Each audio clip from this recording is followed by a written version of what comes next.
Welcome to the Pueblo Grande Museum Virtual Learning.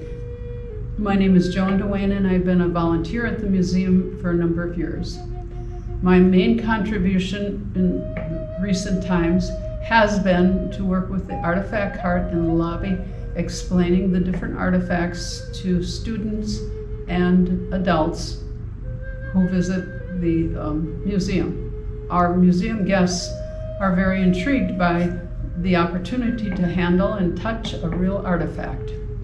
One of the artifacts that we use is a reproduction, and this is called a pump drill. And the reproduction of the pump drill is made with modern materials.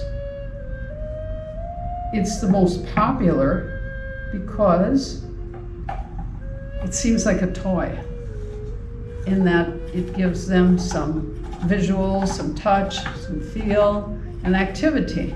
And wow, look at that go, and we can make a hole with it. Now, the modern materials used are a string, some sticks, a board, circle. As you can see in that little bit of drilling, I actually am drilling a hole in this piece of clay. And it's not real hard work doing it. Now, the native pump drill would have been made from sticks. This is a stick from a cactus spine. And to make the stick nice and smooth, you would have used a rock and spent a little bit of time kind of sanding it so that it wouldn't get caught on the string. Their string would have been cordage. And the cordage would be made from plant fibers, such as the agave plant. Plant fibers were also used to make a cloth like linen cloth and to weave it. Weaving would take the fiber and you'd have a stick with a ball of clay on it, which would be rounded, not triangular like this, and then you would use the spindle whorl and twirl it and make the cordage. Cordage was used for sandals, mats for sleeping, nets, and various pieces of clothing. The pump drill was also used to make holes in bones.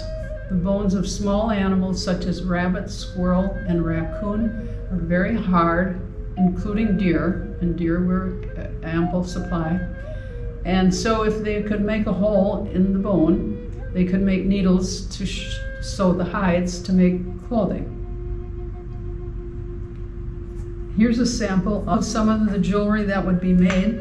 Turquoise was very easily obtainable in the Southwest, and these are nuggets, so they're not really made into a bead shape.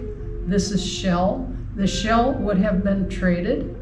By making jewelry of this type, then you can trade the turquoise jewelry for some coral and more shells to make other types of jewelry. This is a polished type of jewelry, but again it has holes.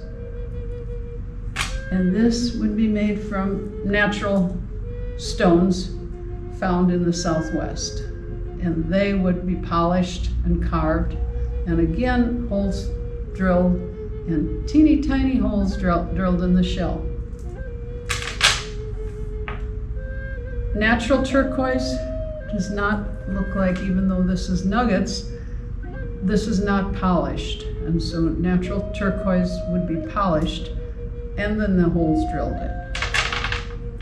Okay.